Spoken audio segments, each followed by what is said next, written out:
Hello everyone, welcome back to this channel. In this video, I will show you the easy and clear steps on how to create Google Form Chrome in Windows 10.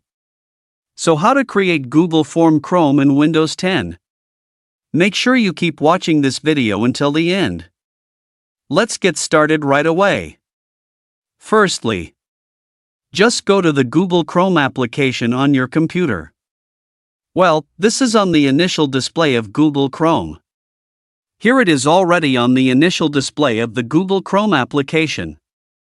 To update the Google Chrome application, just point the cursor to the top right of the screen. Here there is a 6-dot icon. And tap. Then a downward scrolling menu will appear. Scroll down to find the form icon.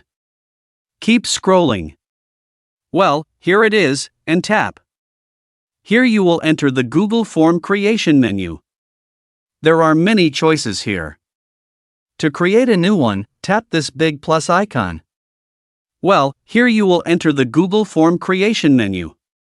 For example, here I will create a registration form. The contents are name, gender, and address. First, tap here. Type registration. Then here add. And type name. Then here add. And type gender. Then here add. And type address.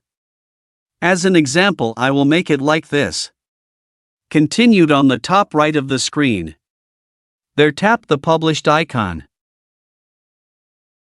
Tap publish again. Now here it can be opened. To get the link, tap the copy icon here. Next here we can open a new tab and paste the link and tap to try it whether it is appropriate or not. Now here it can be seen, for the Google form it is in accordance with what was made earlier, so that's it, the tutorial how to create Google Form Chrome in Windows 10. Thank you for watching. I hope this video is useful. See you in the next video.